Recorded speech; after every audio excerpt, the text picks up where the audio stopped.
Kangen water, alkaline water గురించి తెలుసుకుందాం. ఇది చాలా మందికి అంటే మంచిదా కాదా అని చాలా సందేహాలు ఉన్నాయి. ఇది యాక్చువల్గా ఎప్పుడో 1950s లోనే హారి అగావార్ అని ఒక జపనీస్ మెడికల్ డాక్టర్ ఐడెంటిఫై చేసి రీసెర్చ్ చేశాడు. ఇది ఏంటంటే ఆల్కలైనిటీ ఉంటుంది అనమాట. అంటే pH is above 7, 8 to 9.5 మధ్యలో pH ఉంటుంది. అంటే వాటర్ అయనైజర్ ద్వారా దీన్ని ఎలక్ట్రోలైసిస్ చేసి ఎసిడిక్ వాటర్ గా ఆల్కలైన్ వాటర్ గా విడగొడతారు. ఈ ఆల్కలైన్ వాటర్ నే కంగన్ వాటర్ అంటారు. ఈ ఆల్కలైన్ వాటర్ లో ఏముంటాయి అంటే ఎసెన్షియల్ మినరల్స్ ఉంటాయి, లైక్ కాల్షియం, పొటాషియం, మెగ్నీషియం. ఇవన్నీ కూడా బాడీకి ఎంత యూస్ఫుల్, ఇవన్నీ యూస్ఫుల్ అవుతాయి. ఇవే కాక రీసెర్చ్ లో తేలింది ఏంటంటే ఒక 3 విషయాలు ఐడెంటిఫై చేశారు హెల్త్ పరంగా. ఒకటి డిటాక్సిఫికేషన్, అంటే పనికిరాని అన్ని కూడా పాయిజనస్ మెటీరియల్స్ అన్ని బాడీలో నుంచి రిమూవ్ చేస్తాయి. ఈ టాక్సిన్స్ రిమూవ్ చేయడం వల్ల స్కిన్ కానీ లేకపోతే స్లీప్ కానీ అలాగే వైటాలిటీ, డైజెషన్ అంతా కూడా చాలా బాగా ఉంటుంది అనమాట.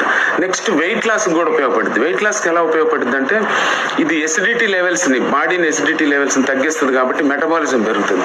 కాబట్టి ఎక్కువ క్యాలరీస్ బర్న్ అయిపోయి వెయిట్ లాస్ కూడా ఉండే అవకాశం ఉంటుంది. అలాగే ఇమ్యూనిటీ బూస్టింగ్ ఉంటుంది అనమాట.